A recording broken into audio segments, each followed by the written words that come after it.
ഇപ്പൊ നമ്മള് paper 1 unit 4 കമ്മ്യൂണിക്കേഷന്റെ ടൈപ്സ് ഓഫ് കമ്മ്യൂണിക്കേഷനും ബാരിയേഴ്സ് ഓഫ് കമ്മ്യൂണിക്കേഷനും ആണ് ഇന്നത്തെ ക്ലാസ്സിൽ കവർ ചെയ്യാൻ പോകുന്നത്. അപ്പൊ ടൈപ്സ് ഓഫ് കമ്മ്യൂണിക്കേഷനിൽ ഫസ്റ്റ് പറയുന്നത് ഇൻട്രാപേഴ്സണൽ കമ്മ്യൂണിക്കേഷൻ. അതായത് ഒരാൾ തന്നിൽ തന്നെ സംസാരിക്കുക, ഉള്ളിൽ ചിന്തിക്കുക, സ്വയം ചിന്തിക്കുക, തന്നോട് തന്നെ സംസാരിക്കുക. Is talking to one self in one's own mind. അതാണ് ഇൻട്രാപേഴ്സണൽ കമ്മ്യൂണിക്കേഷൻ എന്ന് പറയുന്നത്. ഇനി അടുത്തത് ഇന്റർപേഴ്സണൽ കമ്മ്യൂണിക്കേഷൻ ആണ്. ഇന്റർപേഴ്സണൽ കമ്മ്യൂണിക്കേഷൻ എന്ന് പറയുന്നത് ഒന്നിലധികം രണ്ടാളുകൾ തമ്മിൽ കമ്മ്യൂണിക്കേറ്റ് ചെയ്യുന്നതിനെയാണ്, തമ്മിൽ തമ്മിൽ എക്സ്ചേഞ്ച് ചെയ്യുന്ന കാര്യങ്ങളെയാണ് നമ്മൾ എന്തെന്ന് പറയുന്നത്, ഇന്റർപേഴ്സണൽ കമ്മ്യൂണിക്കേഷൻ എന്ന് പറയുന്നത്. അതിന് എക്സാമ്പിൾ പറയുന്നത് ഫോണിലൂടെയുള്ള സംഭാഷണമായിരിക്കാം, അല്ലെങ്കിൽ നമ്മൾ ടി വിയിലൊക്കെ കാണുന്ന ഇന്റർവ്യൂസ്, സിനി ആർട്ടിസ്റ്റുകളെയും ഫിലിം സ്റ്റാർസിനെയും സ്പോർട്സ് സ്റ്റാർസിനെയും ഒക്കെ ഇന്റർവ്യൂ ചെയ്യുന്നതൊക്കെ അവിടെ കുറെ ആളുകൾ ഓഡിയൻസ് ആയിട്ട് പ്രസന്റ് ചെയ്തിട്ടുണ്ടാവും. പക്ഷെ അവര് ഇന്റർവ്യൂ ചെയ്യുന്ന ആളും ഇന്റർവ്യൂവും മാത്രമായിരിക്കും ഉണ്ടാവുക. അതേപോലെ ഒരു എഴുത്തുകാരൻ തന്റെ പുസ്തകത്തിലൂടെ തന്റെ വായനക്കാരോട് സംസാരിക്കുന്നു. ആ വായനക്കാരെ മനസ്സിൽ വെച്ചുകൊണ്ട് സംസാരിക്കുന്നു. അവിടെ വായനക്കാർ സൈലന്റ് ആണ് എങ്കിൽ കൂടിയും നമുക്ക് അതിനെ എന്ത് പറയാം, ഇന്റർപേഴ്സണൽ കമ്മ്യൂണിക്കേഷൻ എന്ന് പറയാം. കാരണം വായനക്കാരെ ഉദ്ദേശിച്ചാണല്ലോ അദ്ദേഹം എഴുതുന്നത്. ആൻഡ് അതേപോലെ ലെറ്റർ എഴുതുന്നത്, തപാൽ വഴി നമ്മൾ ലെറ്റർ അയക്കുന്ന പ്രോസസ്സിനെ എന്തെന്ന് പറയാനായിട്ട് സാധിക്കും, ഒരു ഇന്റർപേഴ്സണൽ കമ്മ്യൂണിക്കേഷൻ എന്ന് പറയാം. ഗ്രൂപ്പ് കമ്മ്യൂണിക്കേഷൻ ക്ലാസ് റൂമുകളിലും ക്ലബ്ബുകളിലും അതേപോലെ ഹോട്ടൽസിലും ഒക്കെ ലാർജ് ഗ്രൂപ്പ്സ് അവരെല്ലാവരോടും ഒന്നിച്ചു ചേർന്ന് തമ്മിൽ തമ്മിൽ സംസാരിക്കുന്ന അവരവരുടെ ഇൻഡിവിജ്വൽ ഐഡന്റിറ്റി മെയിൻറ്റെയിൻ ചെയ്ത അഭിപ്രായങ്ങളൊക്കെ പറയുന്നു. മാസ് കമ്മ്യൂണിക്കേഷൻ എന്ന് പറയുന്നത് ഞാൻ ഈ പറഞ്ഞ പോലെ ന്യൂസ് പേപ്പർ, റേഡിയോ, ടെലിവിഷൻ, ഇതിലൂടെ ഒരു ലാർജ് ഗ്രൂപ്പ് ഓഫ് ഓഡിയൻസ്, അവരാരൊക്കെയാണ് എന്തൊക്കെയാണെന്നുള്ള പേരുകളോ കാര്യങ്ങളോ ഒന്നും സെന്ററിന് അറിയില്ല. പക്ഷെ സെന്റർ ഒരു ലാർജ് ഗ്രൂപ്പ്, ഒരു മോബിനെ, ഒരു മാസിനെ ഇത് ഉദ്ദേശിച്ചുകൊണ്ട് മെസ്സേജസ് കൊടുക്കുന്നതിനെയാണ് മാസ് കമ്മ്യൂണിക്കേഷൻ എന്ന് പറയുന്ന ടൈപ്പായിട്ട് പറയുന്നത്. ഇനി അടുത്തത് പറയുന്നത് വെർബൽ കമ്മ്യൂണിക്കേഷനെ കുറിച്ചിട്ടാണ്. വെർബൽ കമ്മ്യൂണിക്കേഷനകത്ത് പറയാനുള്ളത് ഓറൽ ആയിരിക്കാം, റിട്ടൺ ആയിരിക്കാം. വേർഡ്സസ് ഉപയോഗിച്ച് കത്തുകളിലൂടെ എഴുതിക്കൊണ്ടായിരിക്കാം, അല്ലെങ്കിൽ ബുക്സിലൂടെ ആയിരിക്കാം. റിട്ടൺ അല്ലെങ്കിൽ സ്പോക്കൺ, സംസാരിച്ചുകൊണ്ട് ഒരു ഓഡിയോ മെസ്സേജ് വാട്സപ്പിലൂടെ അയക്കുന്നത്, ഇതൊക്കെ വെർബൽ കമ്മ്യൂണിക്കേഷന്റെ എക്സാമ്പിൾ ആയിട്ടാണ് പറയുന്നത്. ഈ പറഞ്ഞ പോലെ speaking, listening, writing, reading, thinking, ഇതെല്ലാം വെർബൽ കമ്മ്യൂണിക്കേഷനിൽ വരുന്നതാണ്. നമ്മൾ നേരത്തെ പറഞ്ഞ ഇന്റർപേഴ്സണൽ കമ്മ്യൂണിക്കേഷനകത്തും ഇതെല്ലാം വരുന്നുണ്ട്. പിന്നെ സെപ്പറേറ്റ് ആയിട്ട് നമ്മൾ വെർബൽ കമ്മ്യൂണിക്കേഷൻ എടുത്ത് പറയുന്നു എന്ന് മാത്രം. കാരണം എന്തുകൊണ്ടാണ്? Based on the medium employed. ഏത് മീഡിയത്തിലൂടെയാണ് മെസ്സേജ് അയക്കുന്നതെന്നനുസരിച്ച്, കമ്മ്യൂണിക്കേറ്റ് ചെയ്യുന്നതെന്നനുസരിച്ചിട്ടാണ് നമ്മൾ എന്ത് ചെയ്തത്, വെർബൽ കമ്മ്യൂണിക്കേഷൻ എന്ന ക്ലാസിഫിക്കേഷൻ കൊടുത്തത്. അതുപോലെ തന്നെ non verbal communication. Verbal communication oral or written അല്ലെങ്കിൽ വേർഡ്സ് ഒക്കെ യൂസ് ചെയ്തിട്ടാണെങ്കിൽ, നോൺ വെർബൽ കമ്മ്യൂണിക്കേഷൻ എങ്ങനെയായിരിക്കും?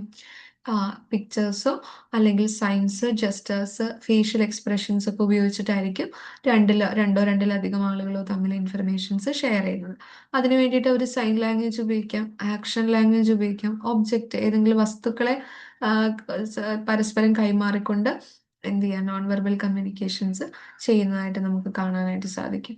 അത് ഈ പറയുന്ന നോൺ വെർബൽ കമ്മ്യൂണിക്കേഷൻ വെർബൽ കമ്മ്യൂണിക്കേഷന്റെ പോലെ തന്നെ സ്പീക്കിംഗ് ആൻഡ് റൈറ്റിംഗ് എന്താ പറയുക, അതിലെ പോലെ തന്നെ ഉള്ള രീതിയിൽ തന്നെ ഫ്ലോയിൽ കണ്ടിന്യൂ ചെയ്തു പോകാനായിട്ട് സാധിക്കും. ഇപ്പൊ നമ്മള് ബധിരരും അന്ധരും മൂകരുമായിട്ടുള്ള ആളുകളൊക്കെ മോസ്റ്റ് പ്രോബബ്ലി കമ്മ്യൂണിക്കേറ്റ് ചെയ്യുന്നത് നോൺ വെർബൽ മീഡിയത്തിലൂടെ ആയിരിക്കും. യെസ്. ഇനി മെറ്റാ കമ്മ്യൂണിക്കേഷൻ എന്ന് പറയുന്നത്, നമ്മളിപ്പോൾ മലയാളിയിൽ പറയുന്ന പോലെ, അവൻ മനസ്സിൽ വേറെന്തോ വെച്ചിട്ടാണ് എന്നോട് അങ്ങനെ പറഞ്ഞത്. അവന്റെ പറച്ചിലിനകത്തുനിന്ന് എനിക്ക് തോന്നി അവന്റെ ഉള്ളിൽ സ്നേഹമൊന്നുമില്ല. അപ്പൊ നമ്മളിവിടെ ഇപ്പൊ എക്സാമ്പിൾ പറഞ്ഞിരിക്കുന്നത്, ഗ്ലാഡ് ടു സീ യു എന്ന് ഒരാൾ നിങ്ങളെ കണ്ടു പറയുന്നു. പക്ഷെ അയാളുടെ കണ്ണ് എന്താ പറയുന്ന, roll your eyes at the same time, ഇവനെ ഇപ്പൊ കണ്ടത് എന്തിനാണ് എന്നുള്ള രീതിയിൽ കമ്മ്യൂണിക്കേറ്റ് ചെയ്യും. അപ്പൊ അയാൾ പറയുന്ന വാക്കുകളും അയാളുടെ എക്സ്പ്രഷനും ആക്ച്വൽ മനസ്സിന്റെ എക്സ്പ്രസ് ചെയ്യുന്നതും തമ്മിൽ കോൺട്രഡിക്റ്റ് ചെയ്യുന്ന സാഹചര്യങ്ങളെ മെറ്റാ കമ്മ്യൂണിക്കേഷൻ എന്ന് നമ്മൾ പറയുന്നത്. Speakers choice of words unintentionally communicate something more than what the actual words state. അതിപ്പോ മോശമായിട്ടുള്ള ഇത് എന്താ പറയുക, ഒരു സാഹചര്യം ഇപ്പൊ ഞാൻ എക്സാമ്പിൾ ആയിട്ട് പറഞ്ഞു, അത് മാത്രമാവണമെന്നൊന്നുമില്ല. നല്ല ഇപ്പം സ്പൈ വർക്കൊക്കെ ചെയ്യുന്ന സാഹചര്യങ്ങളിലൊക്കെ ചിലപ്പോൾ കമ്മ്യൂണിക്കേഷൻ മെറ്റാ കമ്മ്യൂണിക്കേഷൻ രീതിയിലായിരിക്കും പോകുന്നത്. ഇനി അടുത്ത എക്സാമ്പിൾ പറയുന്നത് ഫോർമൽ കമ്മ്യൂണിക്കേഷൻ ആണ്. അത് ഫോർമൽ ചാനലിലൂടെ ആയിരിക്കും കൂടുതലും ഫോർമൽ കമ്മ്യൂണിക്കേഷൻസ് നടക്കുന്നത്. ആഹ് അതായത് ഒരു ഓർഗനൈസേഷന്റെ സെറ്റിംഗ് എടുത്തു കഴിഞ്ഞ് കഴിഞ്ഞാൽ അവിടെ ഇപ്പോൾ ഒരു മെമ്മോ കൊടുക്കുന്നു, അല്ലെങ്കിൽ ഒരു നോട്ടീസ് ഇടുന്നു. ഇപ്പൊ നമ്മൾ സ്റ്റുഡൻസിന് 2 ദിവസത്തേക്ക് ലീവ് ഒഫീഷ്യലി മെസ്സേജ് ആയിട്ട് അയക്കുന്നു, അല്ലെങ്കിൽ പ്രിൻസിപ്പൽ ഒരു ലീവ് പോളിസി കൊണ്ടുവരുന്നു. അപ്പൊ അതൊക്കെ ഫോർമൽ കമ്മ്യൂണിക്കേഷൻ എക്സാമ്പിൾ ആയിട്ട് പറയാം. ഇനി ഇൻഫോർമൽ കമ്മ്യൂണിക്കേഷൻ എന്ന് പറയുന്നത്, ഈ ഫോർമൽ കമ്മ്യൂണിക്കേഷൻ ഒരു ഓർഗനൈസേഷനിൽ എക്സിസ്റ്റ് ചെയ്യുന്ന പോലെ തന്നെ ഇൻഫോർമൽ ആയിട്ട് അൺഒഫീഷ്യൽ ആയിട്ടുള്ള കമ്മ്യൂണിക്കേഷൻസ് എന്ത് ചെയ്യാം, സാധാരണ ഒരു ഓർഗനൈസേഷൻ സെറ്റിങ്ങിൽ അല്ലെങ്കിൽ ഒരു ഗ്രൂപ്പിൽ ഉണ്ടാവാം. പൊതുവേ അതിനെ എല്ലാവരും ഡിസ്കറേജ് ചെയ്യാണ് ചെയ്യാറ്. ഫോർമൽ കമ്മ്യൂണിക്കേഷൻ്റെ എക്സിസ്റ്റൻസ് ആവശ്യമായിട്ടുള്ള സ്ഥാപനങ്ങളിൽ ഇൻഫോർമൽ കമ്മ്യൂണിക്കേഷനെ പൊതുവെ ആരും പ്രോത്സാഹിപ്പിക്കാറില്ല. ഇനി ഡൗൺവേർഡ് കമ്മ്യൂണിക്കേഷൻ, പേര് പോലെ തന്നെ ടോപ്പ് അതോറിറ്റിയിൽ നിന്ന് ലോവർ ബോട്ടം ലെവലിലേക്ക് കമ്മ്യൂണിക്കേറ്റ് ചെയ്യുന്നതിനെ എന്ത് ചെയ്യാം, ഡൗൺവേർഡ് കമ്മ്യൂണിക്കേഷൻ എന്ന് പറയും. ഇപ്പോൾ ഒരാളെ പിരിച്ചുവിടുന്നു, അല്ലെങ്കിൽ ലേ ഓഫ് ചെയ്യുന്നു, അല്ലെങ്കിൽ ഒരാളെ നിയമ അച്ചടക്ക നടപടിക്കായിട്ട് അയാളോട് നോട്ടീസ് കൊടുക്കുന്നു. ഒരു ടോപ്പ് അതോറിറ്റി പ്രിൻസിപ്പൽ ആയിരിക്കും കൊടുക്കുന്നത്, അല്ലെങ്കിൽ ഒരു മാനേജർ ആയിരിക്കും തന്റെ സബോർഡിനേറ്റ് എംപ്ലോയിക്ക് കൊടുക്കുന്നത്. ഇതൊക്കെ ഡൗൺവേർഡ് കമ്മ്യൂണിക്കേഷൻ എക്സാമ്പിളാണ്. അടുത്തത് അപ്വേർഡ് കമ്മ്യൂണിക്കേഷൻ. അപ്പോൾ നമ്മൾ ഡൗൺവേർഡ് പറഞ്ഞതിന്റെ എക്സാക്ട് ഓപ്പോസിറ്റ് ആണ്. ലോവർ ലെവലിൽ നിന്ന് ഹയർ ലെവലിലേക്ക് പോകുന്ന കമ്മ്യൂണിക്കേഷന്റെ ഫ്ലോയിനെയാണ് നമ്മൾ അപ്വേർഡ് കമ്മ്യൂണിക്കേഷൻ എന്ന് പറയുന്നത്. ഇതിപ്പം ഒരു HOD തൻ്റെ ക്ലാസ് റൂമിലേക്ക് കുറച്ച് ബെഞ്ചും ഡെസ്കും റിക്വയർമെന്റ് ഉണ്ട്, അല്ലെങ്കിൽ തൻ്റെ കുട്ടികൾക്ക് ഒരു പ്രത്യേക റിക്വയർമെന്റ് ഉണ്ട്, അല്ലെങ്കിൽ ടീച്ചേഴ്സിന് തൻ്റെ കോളീഗ്സിന് റിക്വയർമെന്റ് ഉണ്ട്. നമ്മൾ പ്രിൻസിപ്പളുമായിട്ട് എന്ത് ചെയ്യുന്നു, സംസാരിക്കുന്നു. അത് റിട്ടേൺ ആയിരിക്കാം, വെർബൽ ആയിരിക്കാം, എന്തുമാവാം. അപ്പോൾ ഹയറാർക്കി അനുസരിച്ച് ലോവർ ലെവലിൽ നിന്ന് ഹയർ ലെവലിലേക്കുള്ള കമ്മ്യൂണിക്കേഷനാണ് അപ്വേർഡ് കമ്മ്യൂണിക്കേഷൻ എന്ന് പറയുന്നത്.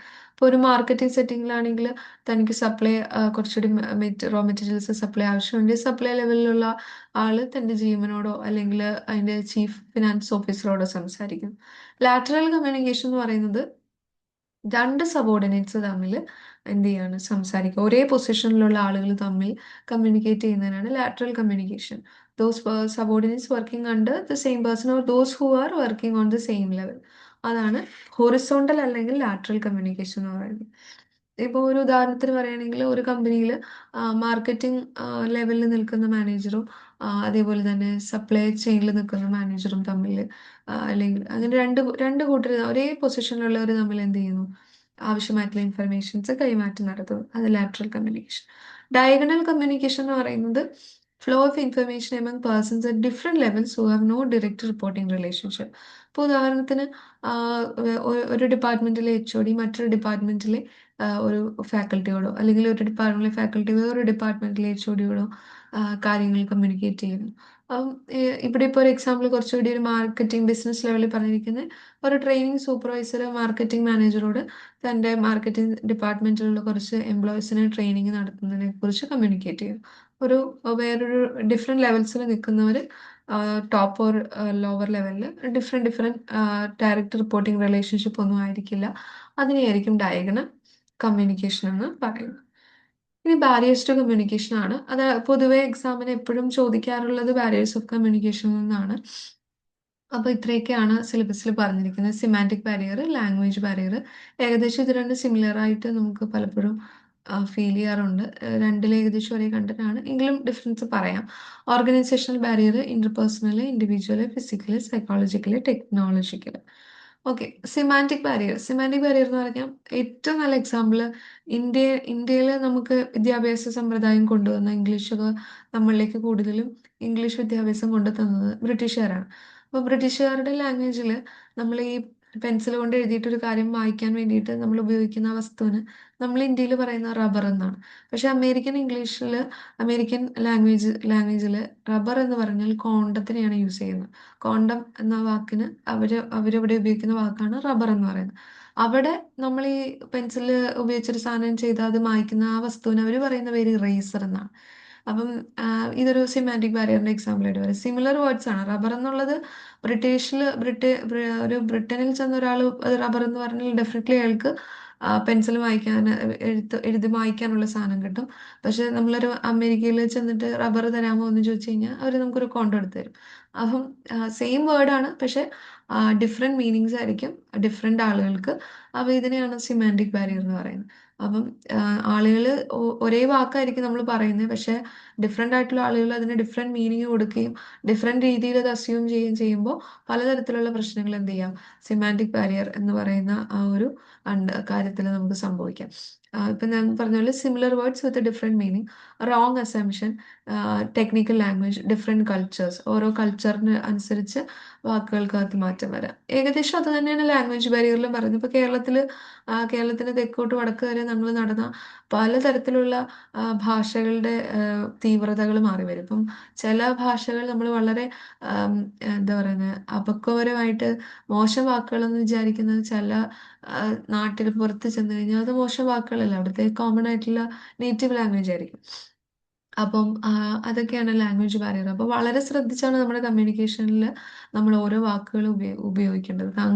നമ്മൾ കൊടുക്കുന്ന കമ്മ്യൂണിറ്റി, അതായത് നമ്മുടെ റിസീവർ എന്ന് പറയുന്നത് ഒരാളാണെങ്കിൽ അയാളെ മനസ്സിലാക്കി, അല്ലെങ്കിൽ ഗ്രൂപ്പ് ഓഫ് ആളുകളോ, നേരത്തെ പറഞ്ഞ പോലെ ഒരു മോബ് ഇല്ല, ഒരു മാസ് കമ്മ്യൂണിക്കേഷനാണ് നമ്മൾ നടത്തുന്നതെങ്കിൽ വളരെ ശ്രദ്ധിച്ച് മാത്രം അപ്രോപ്രിയേറ്റ് ആയിട്ടുള്ള ആളുകൾക്ക് കോമൺ ആയിട്ട് മനസ്സിലാവുന്ന, ഒരിക്കലും മിസ്അണ്ടർസ്റ്റുഡ് ചെയ്യാൻ സാധ്യതയില്ലാത്ത രീതിയിൽ വളരെ ക്ലാരിറ്റിയോട് കൂടി മാത്രമാണ് എന്ത് ചെയ്യുക, ലാംഗ്വേജ് ഉപയോഗിക്കുക. ഇല്ലെങ്കിൽ ഈ പറയുന്ന സിമാൻറ്റിക് ബാരിയറോ ലാംഗ്വേജ് ബാരിയറോ ഒക്കെ വലിയ വലിയ പ്രശ്നങ്ങൾ, പ്രത്യേകിച്ച് ഇപ്പം ഇലക്ഷൻ നടക്കുന്നതുകൊണ്ട് നമുക്ക് എല്ലാവർക്കും അറിയാം.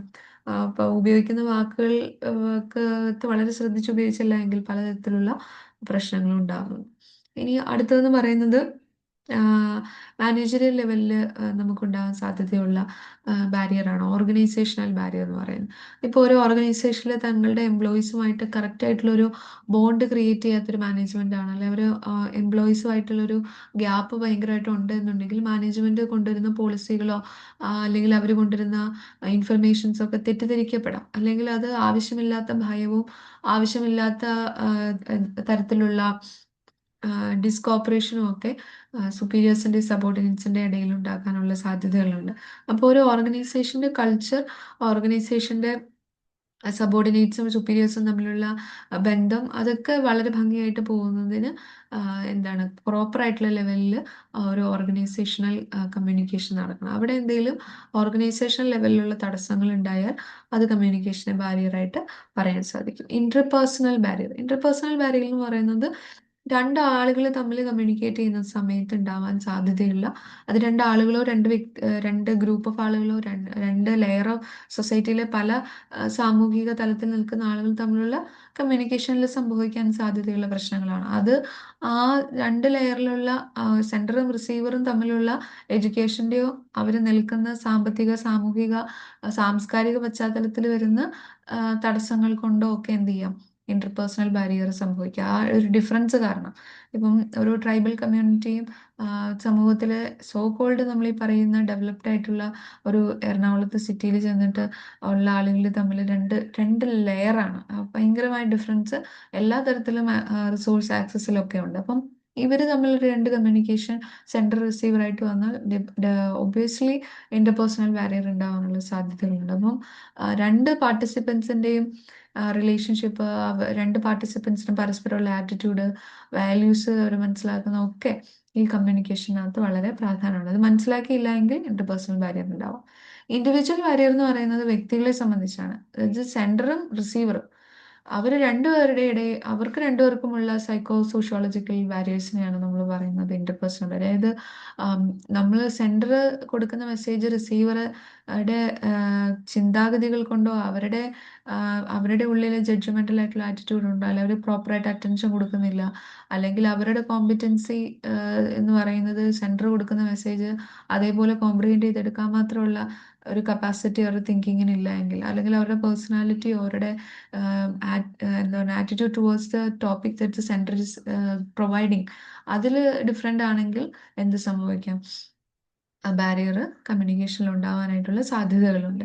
ഫിസിക്കൽ ബാരിയർ എന്ന് പറയുന്നത് എഗെയിൻ നമ്മൾ സംസാരിക്കുന്നതിൻ്റെ ഇടയിൽ യൂഷ്വൽ ഫോൺ കോള് കട്ടായി പോകുന്നു, അല്ലെങ്കിൽ ഭയങ്കര ശബ്ദം ഉണ്ടാകുന്നു, മെസ്സേജ് അക്ഷരങ്ങൾ തെറ്റിപ്പോകുന്നു, അല്ലെങ്കിൽ സംസാരിക്കാൻ പ്രോപ്പറായിട്ട് പറ്റുന്നില്ല.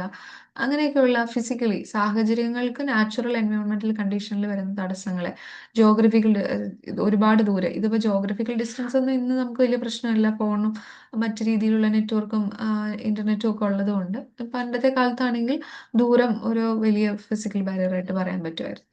അടുത്തത് സൈക്കോളജിക്കൽ ബാരിയറാണ്. സൈക്കോളജിക്കൽ ബാരിയർ എന്ന് പറയുന്നത് സെൻഡറിന്റെയും റിസീവറിന്റെയും ആ സമയത്ത് മെസ്സേജ് സ്വീകരിക്കുന്ന സമയത്തുള്ള മാനസികാവസ്ഥ, അല്ലെങ്കിൽ ആ സ്വീകരിക്കുന്ന സമയത്തോ അല്ലെങ്കിൽ അയാൾ ഇരിക്കുന്ന ആ സന്ദർഭത്തിലോ അയാളുടെ മാനസികാവസ്ഥ മെസ്സേജിനെ തെറ്റിദ്ധരിപ്പിക്കപ്പെടുന്ന രീതിയിൽ റിസീവ് ചെയ്യും. അയാൾ ഭയങ്കര തകർന്ന് പണ്ടാരടങ്ങിയിരിക്കുന്ന സമയത്താണ് ഒരു അടിപൊളി സന്തോഷത്തിന്റെ വാർത്ത വരുന്നെങ്കിൽ ഡെഫിനറ്റ്ലി ചിലപ്പോൾ അയാൾക്ക് അത് ഉൾക്കൊള്ളാൻ പറ്റണമെന്നില്ല, അല്ലെങ്കിൽ അയാളുടെ അറ്റൻഷൻ പ്രോപ്പറായിട്ട് കിട്ടുന്നില്ല, അയാൾക്ക് ഇതിനെക്കുറിച്ച് ഡിഫറെൻ്റ് ആയിട്ടുള്ള ഒരു ആശയമുണ്ട്, അല്ലെങ്കിൽ അഭിപ്രായമുണ്ട്, ഒരു നിലപാടുണ്ടെങ്കിൽ മെസ്സേജ് എന്ത് ചെയ്യാം, തെറ്റിദ്ധരിപ്പിക്കപ്പെടുന്ന രീതിയിൽ ലഭിച്ചേക്കാം. ടെക്നോളജിക്കൽ ബാരിയർ നമ്മൾ പറയുന്ന പോലെ നെറ്റ്വർക്കിന്റെ ഇഷ്യൂസ് വരിക, അല്ലെങ്കിൽ പ്രോപ്പർ കമ്മ്യൂണിക്കേഷൻ ചാനൽ ഉണ്ടാവാതിരിക്കുക, അല്ലെങ്കിൽ ഡിഫക്റ്റ് സംഭവിക്കുക, ഇതൊക്കെ ടെക്നോളജിക്കൽ ബാരിയർ ആയിട്ട് പറയുന്നുണ്ട്. Okay, thank you. അപ്പോൾ ഇത്രയാണ് നമ്മൾ ഇന്ന് കവർ ചെയ്തത് ബാരിയേഴ്സും അതേപോലെ ടൈപ്സ് ഓഫ് കമ്മ്യൂണിക്കേഷനും. അടുത്തത് നമുക്ക് എടുക്കാനുള്ളത് മാസ് മീഡിയ കമ്മ്യൂണിക്കേഷൻ ആണ്.